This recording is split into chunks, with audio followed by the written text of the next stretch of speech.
Welcome to The Secret Truth. I'm George Butler. This evening we're going to review two different news items, but three different video clips. Our first clip will be an interview on Futures program Sunday morning, November 3rd. The interview was with Steve Bannon by Maria Bartiromo. And then we're going to follow that by Pompeo's speech. He accepted a special award. And then we're going to end up with Max Keiser interview on the repo market and the possible insolvency of the United States banking system. So here we go now with this interview with Maria Bartiromo interviewing Steve Bannon. Here we go now. I want to bring in now former White House chief strategist Steve Bannon, the host of the new syndicated radio show and podcast War Room Impeachment. And it is great to have you. Thanks for having me. Thanks so much for joining us, Steve. Congrats on the podcast. Thanks. I'm going to talk about that later. But first, your reaction to what the Democrats did on Thursday, this vote to move it forward. Well, here's what happened. You got to go back in time. The fever was broken by Matt Gaetz. You had Lee Zeldin, you had Jim Jordan, you had Mark Meadows in the hearings themselves saying every day that these weaponized tweets, these weaponized leaks that were coming out, the president had done nothing wrong. They had sat through all the testimony. And then Matt Gaetz, who's, people think of him just as a populist firebrand. He's actually a brilliant strategist. He went down to the skiff to really show the American people, because people weren't paying attention, that this was a star chamber. And after that, Nancy Pelosi had to call a first audible. Remember, the reason these numbers look the way they do, she had 4 weeks, right, of unmitigated time. That's right. to free shots on goal to go after the president with weapons. She's a master of political disinformation and political warfare. And that's what it was. When Gaetz went to the skiff, 4 days later, they realized they had a problem. The Washington Post ABC poll shows that 65% of the American people don't believe these things should be done in secret. They want to have transparency. And that's why she was forced to call her first audible, which was this partisan vote that took place on Thursday. Yeah, but I mean, even now, like if Devin Nunes wants to bring somebody in to question him, he's got to get permission from Adam Schiff. So how are we moving into a situation where it's going to be fair if they can't even bring who they want to bring down to testify? Look, the whole due process, this thing's president did nothing wrong. This is all about a policy debate about American first national security policy, and it's unconstitutional, as David Rifkin laid out in that great Wall Street Journal op-ed. What the American people are now going to come to this, because they're actually going to be the jury. The Senate's going to be the instrument, but the American people are going to weigh and measure here. They're going to demand, I think, no matter what games the Democrats play about who the witnesses are, they're going to demand. And I got to tell you, I think two witnesses that have to be called are Hunter Biden and Joe Biden. Joe Biden, this is about him as a constitutional officer. This is him as about Vice President of the United States in Ukraine and in China. And he's going to have to answer, I think, to these panels exactly what he did about bringing American crony capitalism to already what is considered one of the most corrupt nations on earth, and the most corrupt nation, as the Guardian newspaper says, in Europe. That's my point, though. Do you think Adam Schiff is going to say yes to bringing Hunter Biden down? He's not. They're not going to be able to question No, but the firestorm, I think the American people are, look. Yeah, I agree with you about the American people. 65% of the American people are saying right now, we want transparency. We want to know what really went on. The president, and this is what he's been saying for 10 days, forget process, substance, substance, substance. In the granularity of this, you're going to see that this is a debate over these bureaucrats, and I'm not questioning their patriotism, but they have a certain way they think the world rolls. That was upended in the 2016 election. The American people voted for a new course, America First national security policy. Mike Pompeo said on Thursday, I think in a speech. Yeah, the Hudson Institute. Well, he said he didn't see anything wrong that the president's done that's not totally consistent with his policies of, number one, rooting out corruption, but more importantly, making sure NATO and the European Union are allies, the central part of America First. And this is why the apparatus is so against it. The president's saying we're no longer going to have protectorates. NATO's not a protectorate, they're an ally. The Gulf Emirates are not a protected ally. South China Sea, the Northwest Pacific. In the situation in Ukraine, one of the things he was doing is that the EU kind of started this, right, by forcing membership of Ukraine into the EU and actually talking about NATO membership. Where's the EU's money? If we're going to be given money for arms, where's the European Union? Where's NATO's money? And by the way, for a young stand-up comedian who runs on an anti-corruption platform. The President of the United States is trying to sit there and try to make sure we don't have additional corruption. And the United States particularly hasn't brought the Biden type of corruption to the Ukraine. So if Schiff is going to sit there and argue that Joe Biden is above the law, Hunter Biden is above the law, the Bidens have to be called. Joe Biden, I tell you, Joe Biden is a hand grenade and Hunter Biden's the pin. And when that pin gets pulled, the shrapnel is going to blow back all over the Democratic establishment. Wow, but there's even more than that. I mean, we're going to speak with Congressman Jim Jordan coming up. We're going to speak with Michael Flynn's attorney, Sidney Powell, and Lee Smith, who wrote the book, The Plot Against the President. We've got a timeline here that shows money and ideas came from Ukraine to go into that dossier. Why is the president not allowed to ask, hey, what went on in the 2016 election? We've got this timeline showing General Flynn and showing George Papadopoulos talking about this dossier that came from Ukraine. So what's wrong with that? This is why the president's saying substance, substance, substance, and granularity. Let's have transparency. Let's get all the facts on the table. The American people are just coming to this story. They've had selective leaks that have actually gotten these numbers where they are today. And I think the high water mark is going to be the day Matt Gaetz went down to that skiff. Yeah. And here's what we're going to see. As the American people see more information, as the American people understand, and you got to read Peter Schweizer's book, Secret Empires,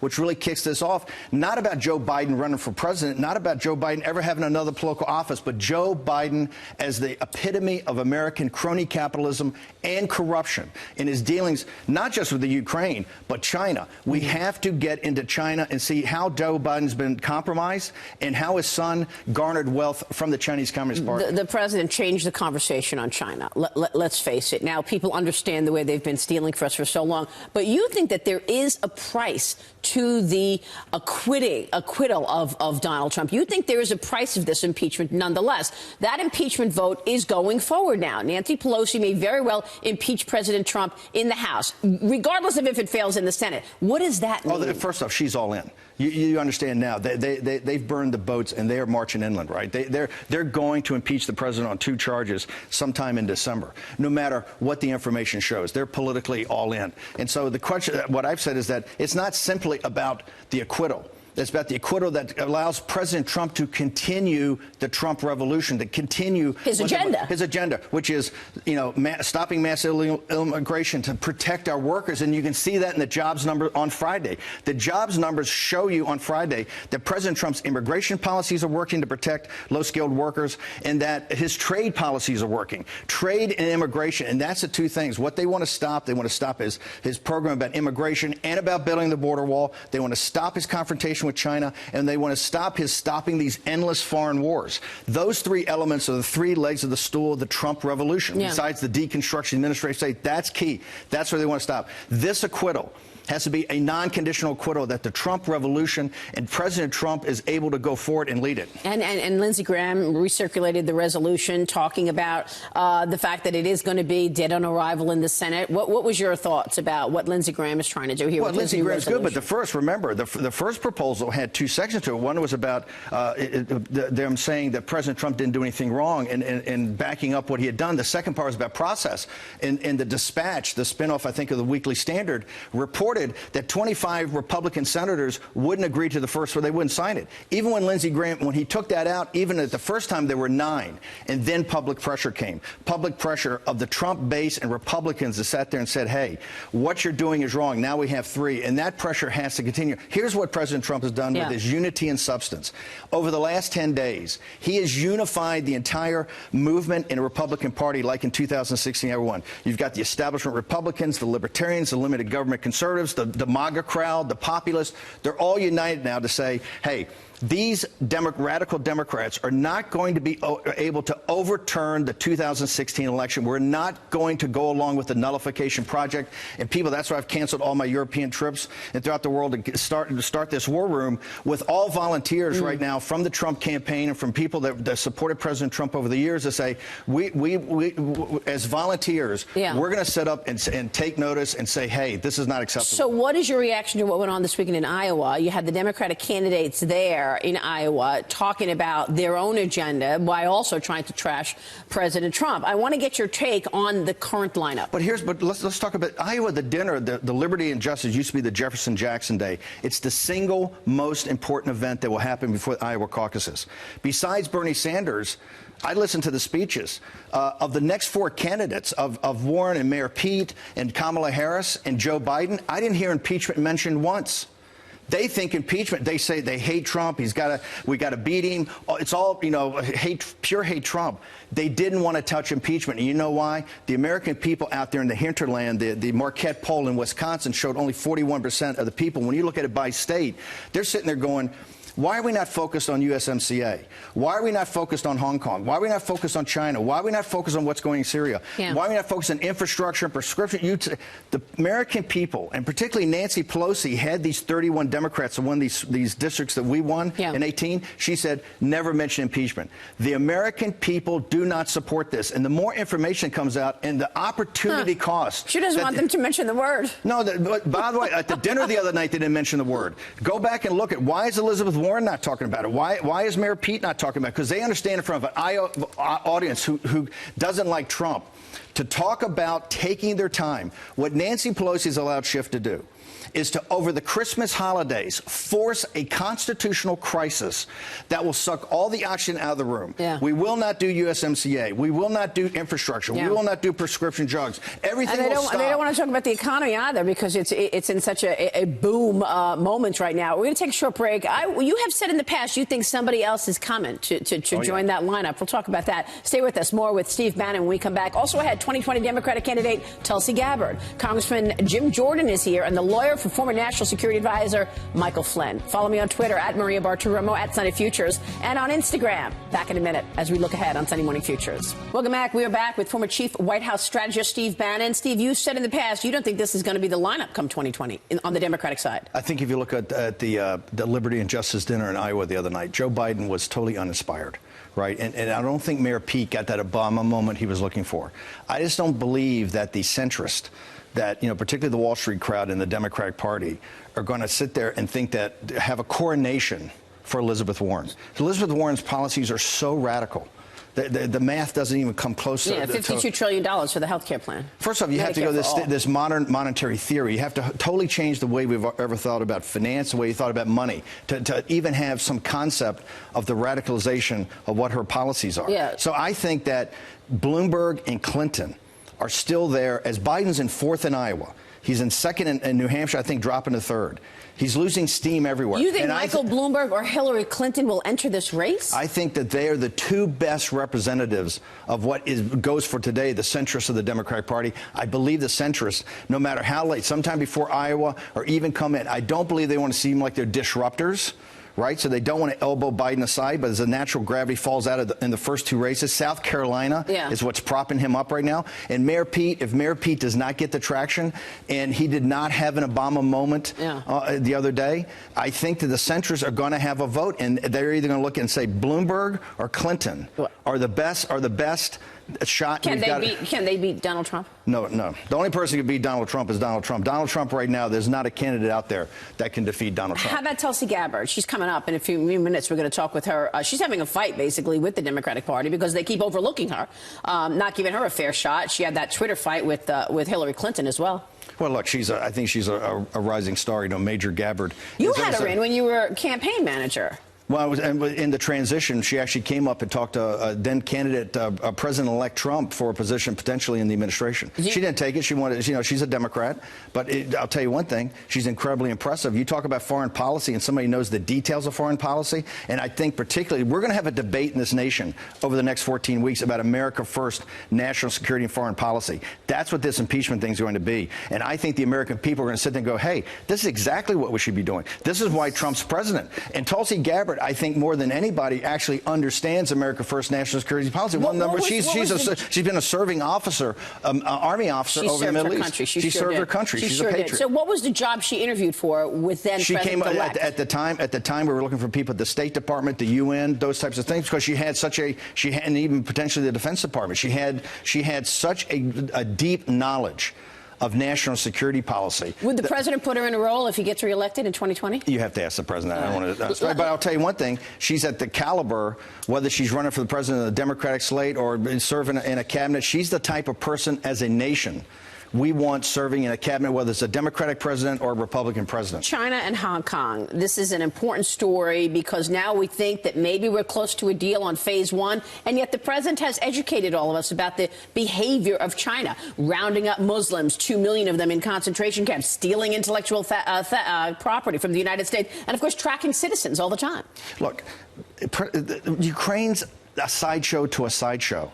The existential threat our country faces is China. Who will write the history of the 21st century is who's going to win on this conflict between China and the United States. Mike Pompeo at the Hudson dinner laid it on the line, just like Mike Pence a week before. He said that the Chinese Communist Party, not the Chinese people are among the most decent, hardworking people on earth. It's the Chinese Communist Party, the dictatorship that runs China. Oh, that's what Hong Kong is fighting for right now. The Hong Kongers want... If you've lost faith in millennials, look at Hong Kong. You have kids under 30 in the streets every day fighting for capitalism. But what President Trump has done is that all systems of government, a whole of government approach, turned the United States around and confronted China. And he is being statesmanlike because, remember, the trade is just one small part of the economic war. You have capital markets, currency, technology. President Trump is trying to be magnanimous. He's being tough, but he's trying to actually make a deal. The super hawks and other hawks are pushing him all the time to be much tougher across the board. Think we'll get a deal with China?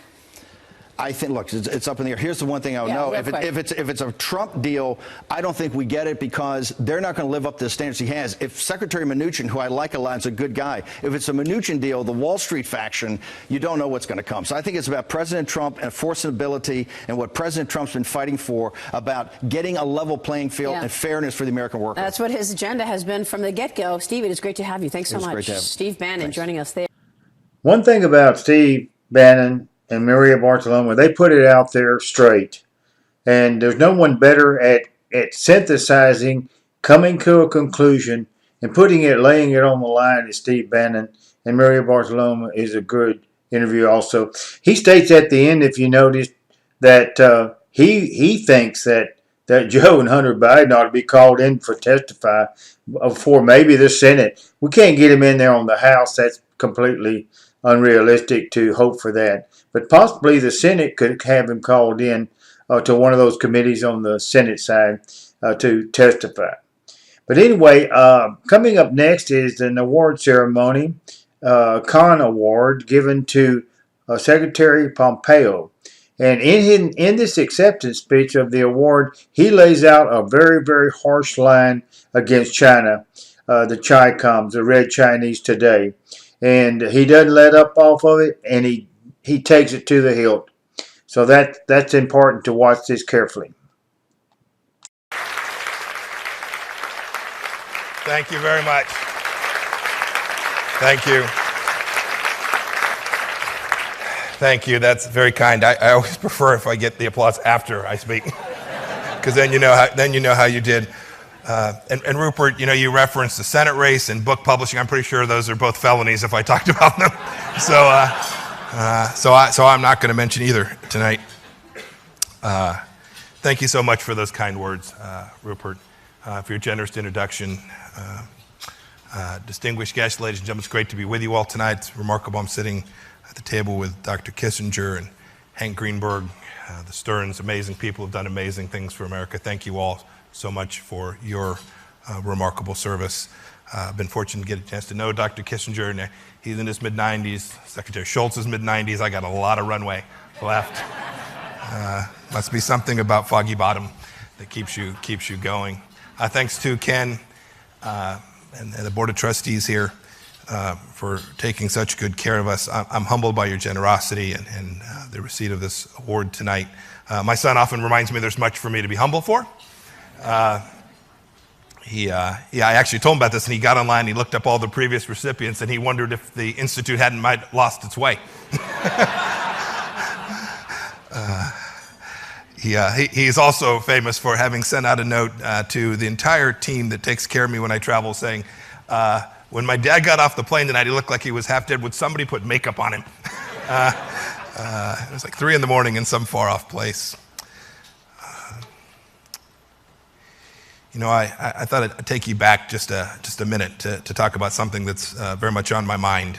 I remember I had hoped to be sworn in on January 20th, 2017 as America's CIA director, right a few hours after President Trump's inauguration. But Senator Wyden had a different idea about timeline. And so I was held up on that Friday. But I had asked the president to come out to CIA headquarters on Saturday morning, out to Langley. So when I showed up there that day and the president showed up there that day, I was still the congressman from the 4th District of Kansas, hoping that I could scrounge 51 votes on Monday. I mention that because I will never forget what President Trump was focused on. Literally less than 24 hours after he had been sworn in, he was sitting with me and the senior counterterrorism team at the CIA. And he said 3 things. He said, I'm going to give you everything you need to do. I'm going to give you the authorities you need to conduct this campaign in a way that will keep Americans safe. I want to make sure that we destroy the caliphate, and I want to get the guy who's the leader of ISIS. And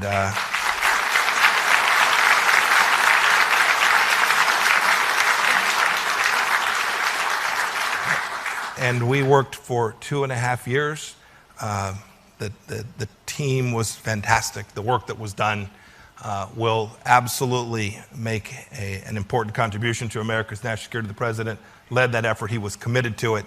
He supported everything that I did, and then my successor, Director Haspel, and then the amazing work of the Department of Defense and all the teams that brought Baghdadi to eternal justice. I hope you all know. I hope you all know when you get a chance to see someone who's in uniform or someone who's an intelligence officer, you wouldn't know. There's actually some of you all sitting out here tonight. You wouldn't know. Please thank them. It was amazing work that they did and important. There's still much work to do. The threat from radical Islamic extremism certainly is not gone. But the work that was done to lead that shows the excellence, the uniqueness, and to the point that was mentioned earlier, the exceptionalism that we have here in the United States of America. You know, I think it's true that we can think long about history. Half a century ago, your founder charged your institution to think about the future in unconventional ways. President Trump, when he selected me to be the director of the CIA, was certainly thinking about something unconventional. Who would have predicted that this kid from Southern California would have this amazing privilege? He also knew, Herman knew, that in the interest of furthering and protecting this great and noble experience that we call the United States of America, that there was no higher mission than to getting that right. And it's why I thought I'd focus in the few minutes today before I take some questions. I thought I'd focus on something that is central to what the Trump administration is working on, that is different from previous administrations. That's not political. We have taken on the challenge from the People's Republic of China in a way that the time is calling for. Look, we have a long cherished tradition of friendship with the Chinese people. We continue to do so today.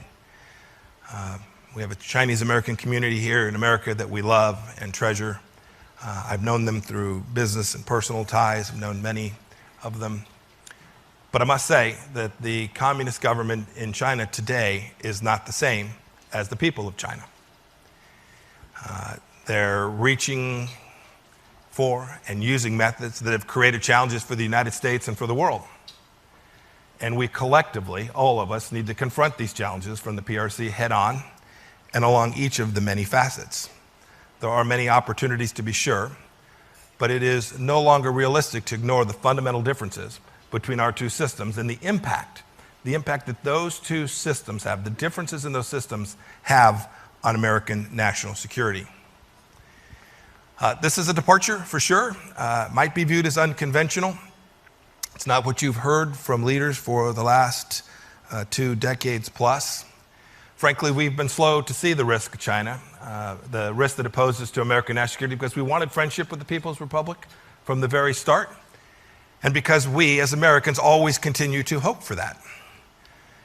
But frankly, in our efforts to achieve this goal, we accommodated and encouraged China's rise for decades, even when that rise was at the expense of American values, Western democracy and security, and good common sense.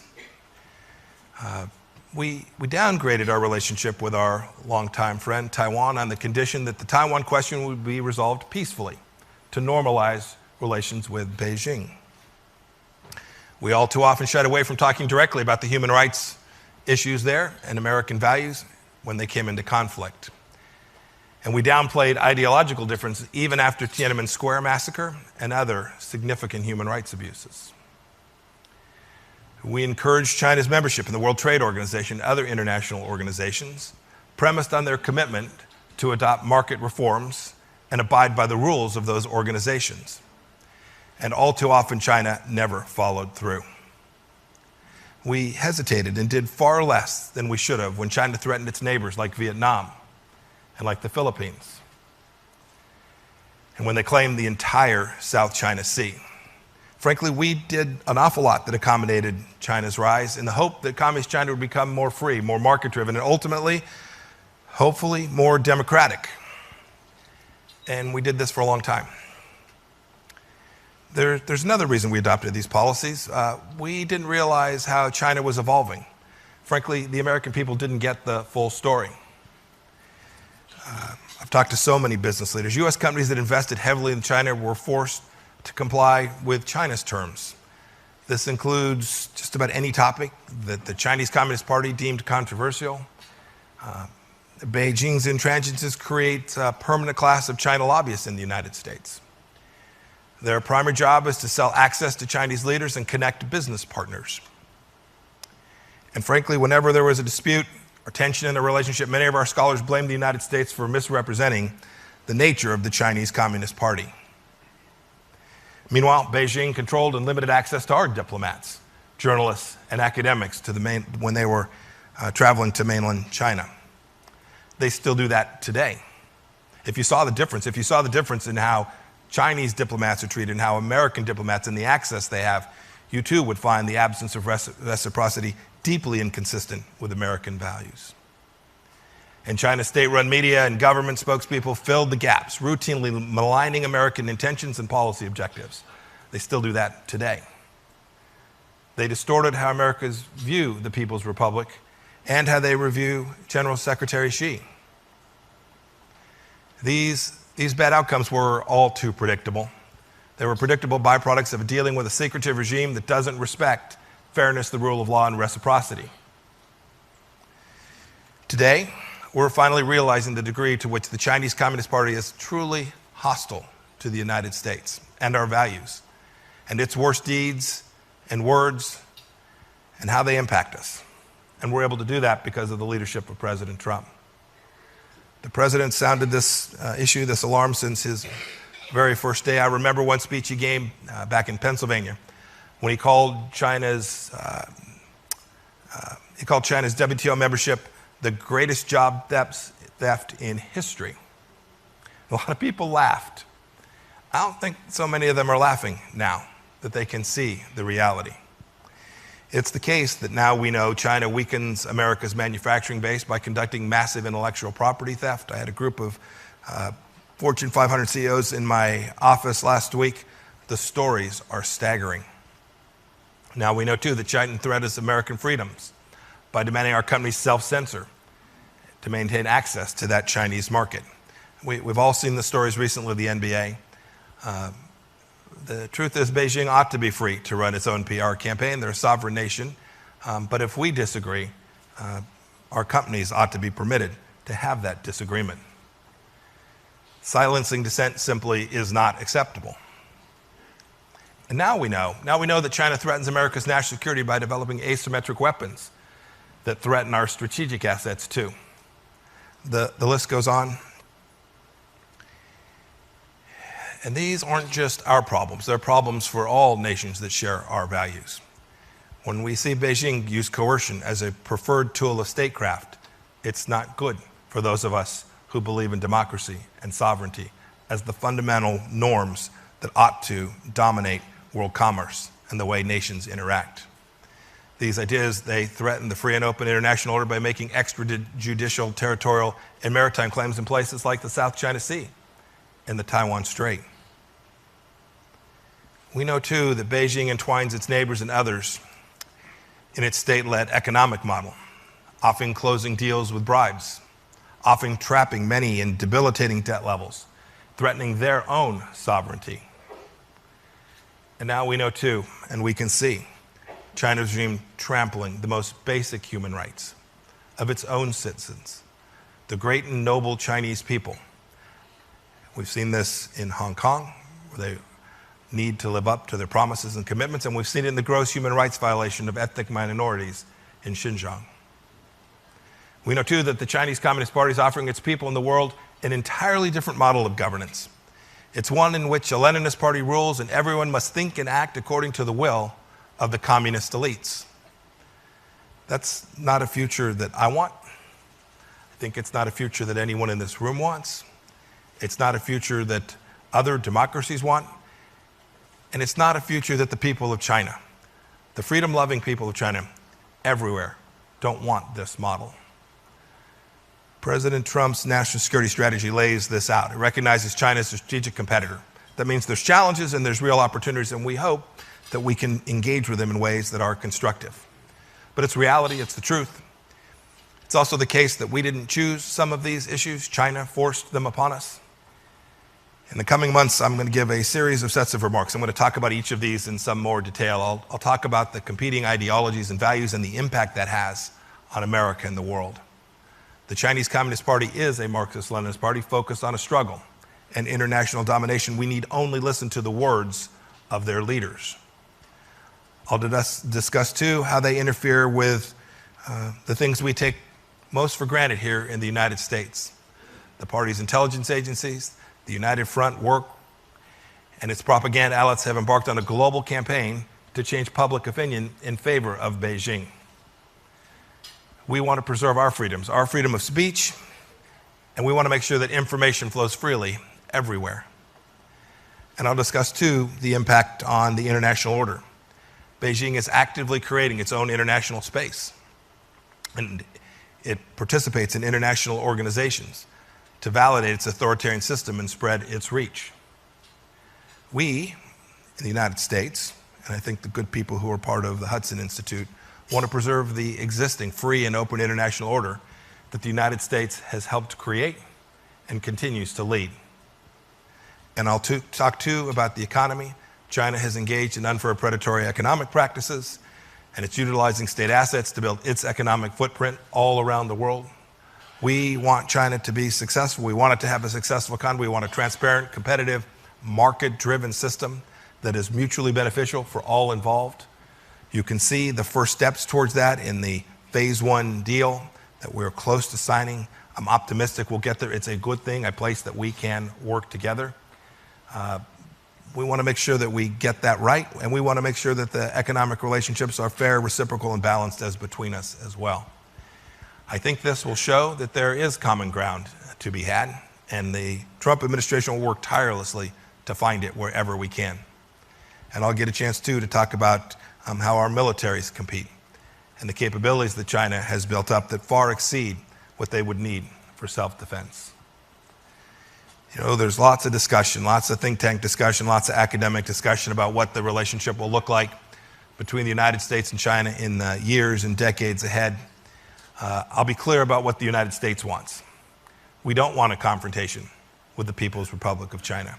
In fact, we want just the opposite. We want to see a prosperous China that is at peace with its own people and with its neighbors. We want to see a thriving China, where Chinese business community transact business with the rest of the world on a fair set of reciprocal terms that we all know and understand. And we want to see a liberalized China that allows the genius of its people to flourish. And we want to see a China that respects basic human rights of its own people, as guaranteed by its own constitution. But above all, it's critical that as Americans, we engage China as it is, not as we wish it were. Herman Kahn used to remind us. He would urge us to think unconventionally, to create persuasive arguments for policy, and make those arguments consistently to the American people. We have to think anew and unconventionally about the People's Republic of China. I hope you will all join me in that, we will learn together, and we will develop a strong relationship between these two nations. I'm going to now stop and take a few questions from Mr. Khan. Thank you. God bless you all. Secretary Pompeo really laid it out there, and he told how they're stealing our intellectual property and so forth, and they're building a mighty military empire also.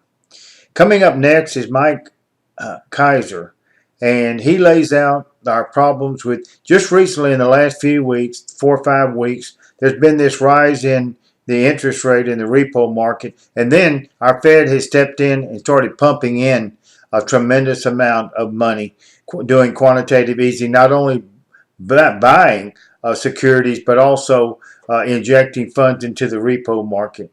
So our banks are in trouble. We don't know exactly how large a problem that we have right now. But here we go now with this Mike Keiser interview.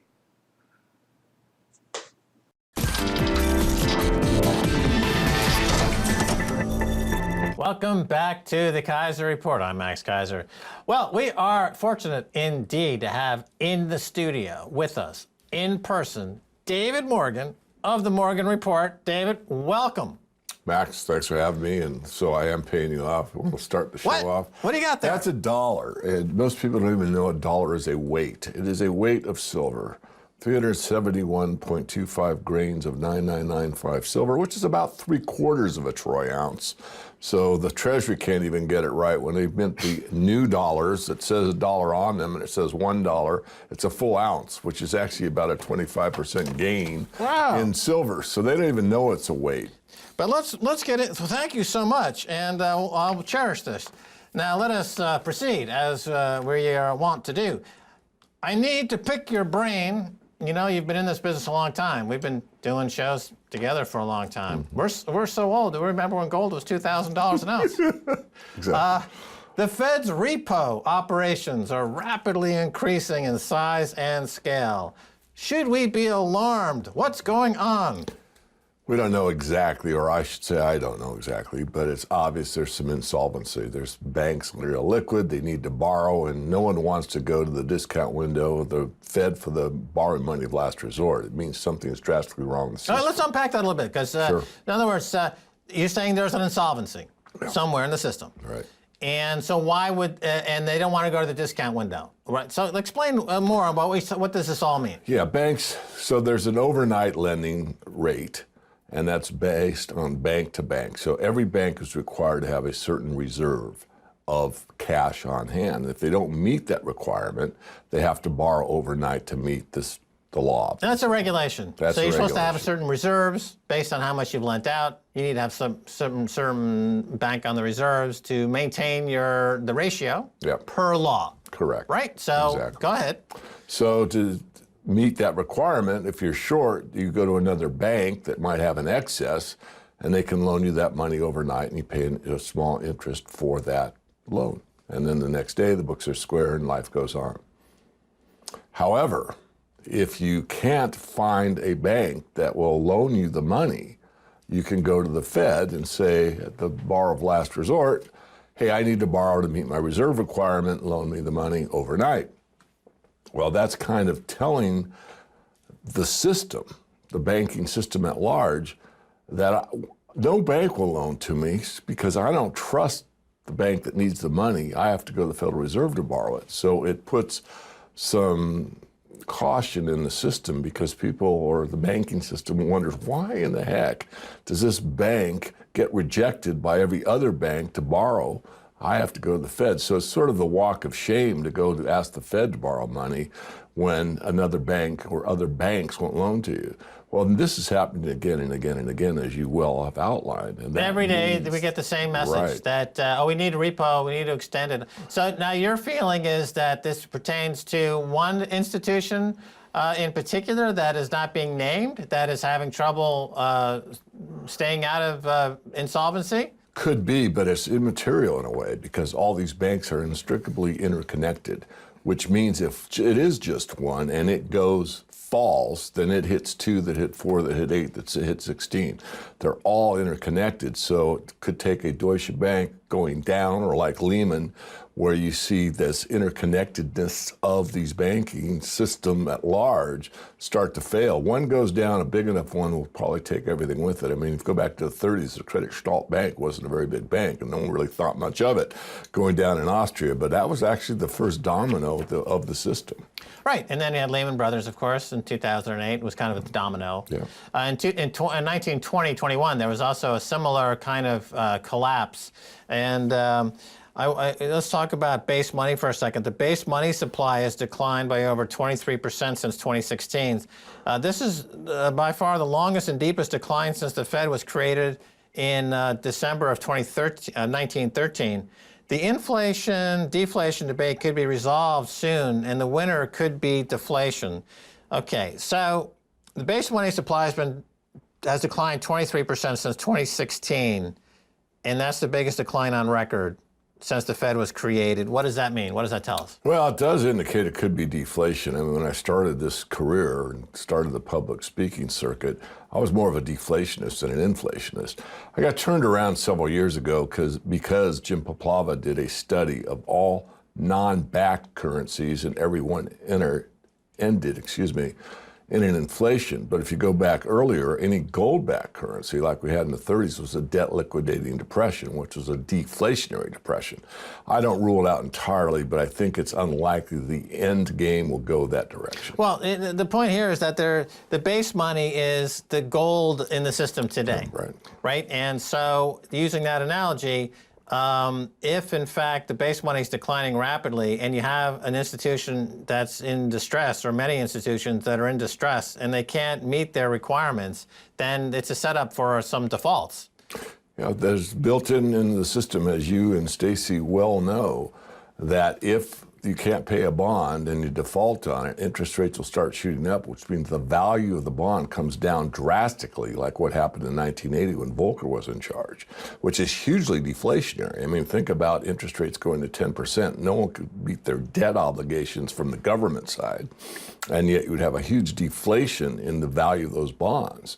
And so I don't rule it out. I think it's still a debate. I think it's still open. I think it's still. Well, the other side of the inflation deflation coin is something called hyperinflation, right? So in other words, it's not bad for gold and silver investors to have deflation if it means you have a currency collapse. Correct. Right? And so we've seen currency collapsing all over the world. Gold's made new all-time highs against just about every currency in the world except the U.S. dollar. Correct. So we're already seeing currency collapse right now, and it is benefiting gold and silver. Exactly. And to further your point, if you read The Golden Constant by Professor Jastrom, his whole point is that gold does best in a deflation.